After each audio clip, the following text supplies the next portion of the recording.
بسا اوقات بیانات میں ایسی چیزیں آ جاتی ہیں جو کہیں بھی کسی بھی معمولی بات میں بھی انبیاء علیہ السلام کی عصمت اور ان کی عظمت اور ان کے مقام کے خلاف ہو جاتی ہے. جیسے میں عرض کرتا ہوں کہ ہم سے مختلف مواقع پر بیانات میں موسیٰ علیہ السلام کا واقعہ، خاص طور پر ان کا انفرادی عبادت مشغول ہو جانا، اس بارے میں بیان ہوا ہے. کوئی بھی ایسی بات جس سے انبیاء علیہ السلام کی عظمت اور ان کی عصمت اور انبیاء علیہ السلام کے کام پر رائی کے دانے کے برابر بھی کوئی خطا یا غلطی کا شائبہ بھی ہو، اس سے ہمیشہ رجوع کرنا چاہیے، اس سے ہمیشہ رجوع کرنا چاہیے. اس واقعے میں کیونکہ اس بات کا یقینی طور پر اس طرف ذہن جاتا ہے کہ نعوذ باللہ موسیٰ علیہ السلام کی قوم سے الگ ہونے کی وجہ سے گمراہی آئی، یہ بات نہ آئندہ بیان کی جائے اور نہ اس خطا کی تائید کے لیے کوئی کوشش کی جائے، بلکہ ایسی چیزوں سے احتیاط اور اجتناب برتنا چاہیے. اس میں تو کوئی شک نہیں کہ انبیاء علیہ السلام کی دو ذمہ داریاں ہوتی ہیں، دعوت اور عبادت، اور وہ دونوں میں پوری کوشش کرتے ہیں، دونوں میں پوری کوشش کرتے ہیں. اس بات کا شائبہ بھی نہیں آنا چاہیے کہ کسی ایک عمل کی کوشش سے خدا نہ کرے ان کے ایک کام کا نقصان ہو، ایسا ممکن نہیں ہے. اس لیے کہیں بیانات میں یہ بات آ گئی ہو تو ہم بھی اس سے رجوع کرتے ہیں اور ساتھیوں کو بھی اس میں احتیاط کرنی چاہیے.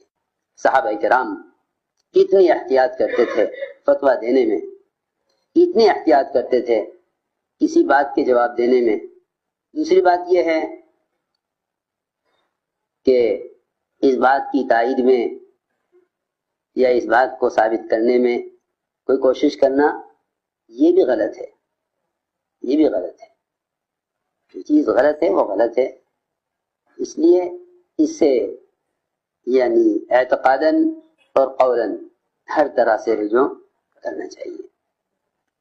سنو، فرماتے ہیں معاذ بن جبل رضی اللہ تعالیٰ عنہ کہ حضور اکرم صلی اللہ علیہ وسلم نے جب حضرت معاذ بن جبل رضی اللہ تعالیٰ عنہ جو سید العلماء کہلاتے ہیں، سب سے زیادہ حلال حرام کے جاننے والے، بلکہ میں عرض کروں کہ اللہ جزائے خیر دے علماء حق کو کہ وہ اس طرح کی غلطیوں کی طرف متوجہ فرماتے رہتے ہیں. اس لیے بھی یاد رکھو کہ ہمیشہ اس طرح کی چیزوں میں علماء کے متوجہ کرنے پر ان کو اپنا محسن سمجھا کرو، ان کو اپنا محسن سمجھا کرو. اپنی بات کی تثبیت میں ان کو مقابل سمجھنا بڑی حماقت کی بات ہے. علماء کو اپنا محسن سمجھا کرو، اور یہ تو یقینی بات ہے کہ ٹوکنے والے کو ہمیشہ محسن سمجھو، ٹوکنے والے کو ہمیشہ محسن سمجھو. بلکہ صحابہ کرام تو ٹوکنے والوں کو تیار کرتے تھے، ٹوکنے والوں کو تیار کرتے تھے. معاویہ رضی اللہ تعالیٰ عنہ 4 جمعہ اعلان کرتے رہے مال ہمارا ہے، جس کو چاہیں گے دیں گے، جس چاہیں گے نہیں دیں گے. 4 جمعہ ہو گئے، کسی کی ہمت نہ ہوئی کہ کوئی ان کی غلط بات کی تردید کرتا. چوتھے جمعہ میں ایک بڑے میاں کھڑے ہوئے، کہا معاویہ غلط کہتے ہیں، آپ مال اللہ کے رسول کا ہے، ان کے حکم و طریقے کے مطابق خرچ ہوگا. معاویہ رضی اللہ تعالیٰ عنہ بڑے میاں کو اندر لے گئے. لوگوں نے کہا بس اب بڑے میاں کی شامت آ گئی، وقت آ گیا، کیوں بولے امیر کے سامنے. اندر جا کے دیکھا تو حضرت معاویہ رضی اللہ فرما رہے تھے احیانی احیاء اللہ، اس نے مجھے زندگی بخش دی ہے، اللہ اس کو زندہ سلامت رکھے، اس نے مجھے زندگی بخش دی ہے، ورنہ میں تو مر رہا تھا کہ جس ذمہ دار اور امیر میں کوئی ٹوک نہ سکے اس کے اندر کوئی خیر نہیں ہے.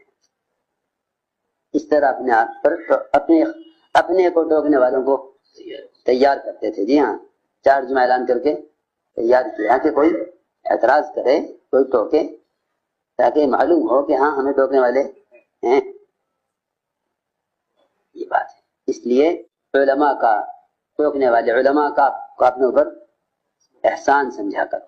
اللہ جزائے خیر دے علماء حق کو کہ ایسی جو کی طرح متوجہ فرماتے رہتے ہیں جس کے بیان کرنے میں انبیاء علیہ السلام کی ذات، ان کی شخصیت، ان کی عصمت اور ان کے مقام کے خلاف کوئی ذرہ برابر کوئی شائبہ بھی ہو، ایسی چیز کی طرف علماء متوجہ فرما دیتے ہیں۔ ایسی چیزوں سے ہمیشہ اجتناب کرنا چاہیے۔ تو فرماتے ہیں کہ حضور اکرم صلی اللہ علیہ وسلم نے جب بھیجا معاذ بن جبل رضی اللہ عنہ یمن کی طرف، فرمایا کہ اے معاذ، جب کوئی معاملہ پیش آئے گا تو تم کیسے فیصلہ کرو گے؟ فرمایا کہ میں فیصلہ کروں گا اللہ کی کتاب قرآن کے اعتبار سے، قرآن کے مطابق فیصلہ کروں گا۔ فرمایا اگر تم اللہ کی کتاب میں وہ مسئلہ نہیں پاؤ گے، وہ جھگڑا نہیں پاؤ گے، اس کا حل، تو کیا کرو گے؟ کہ پھر اللہ کے رسول صلی اللہ علیہ وسلم کی سنت اور آپ کی حدیث۔ فرمایا کہ اگر تم سنت رسول میں اس کو نہیں پاؤ گے پھر کیا کرو گے؟ اور فرمایا کہ میں غور و فکر کروں گا اور اس غور و فکر میں کوئی کمی نہیں چھوڑوں گا، اس غور و فکر میں کوئی کسر نہیں چھوڑوں گا، اس غور و فکر میں کوئی کمی نہیں کروں گا۔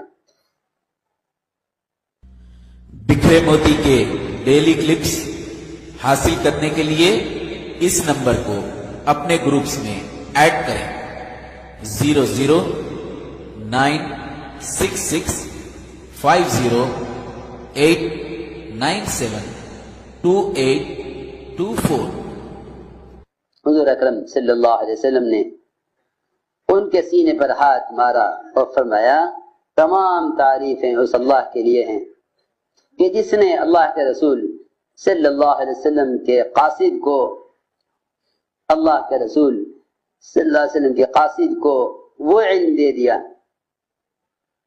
دیا، اور وہ سمجھ دی کہ جس سے اللہ کے رسول راضی ہیں۔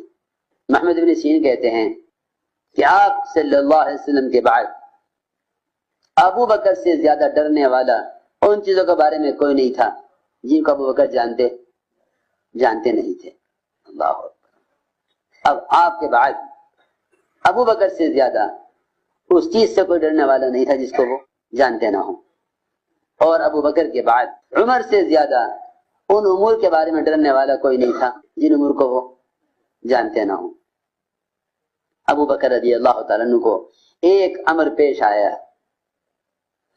انہوں نے اس کا حل اللہ کی کتاب میں نہیں پایا اور نہ سنت میں پایا اور نہ صحابہ کے اثر میں پایا۔ فرمایا کہ میں اپنی رائے سے اجتہاد کروں گا، اگر وہ صحیح ہوئی تو اللہ کی طرف سے ہے، اور اگر وہ خطا ہے تو خطا میری طرف سے ہے۔ اس پر میں اللہ سے استغفار کرتا ہوں، اس پر میں اللہ سے استغفار بھی کرتا ہوں۔ شرح کہتے ہیں کہ عمر رضی اللہ تعالیٰ نے ان کو لکھا کہ اے شرح، جب تمہیں کوئی معاملہ پیش آئے گا تو تم اس میں اللہ کی کتاب قرآن کے اعتبار سے فیصلہ کرنا، اور اگر تمہارے پاس کوئی ایسا معاملہ آ جائے جو اللہ کی کتاب میں نہیں ہے تو تم فیصلہ کرنا کہ اس میں حضور اکرم صلی اللہ علیہ وسلم کی سنت، آپ کا طریقہ کیا ہے۔ اگر ایسا معاملہ پیش آ جائے جو نہ اللہ کی کتاب میں ہے نہ اللہ کے رسول کی سنت میں ہے تو پھر اس پر فیصلہ وہ کرنا جس پر امت کا اجماع ہے، امت کا اجماع ہے، جس پر امت کا اجماع ہے اس کے مطابق فیصلہ کرنا، جس پر امت کا اجماع ہے۔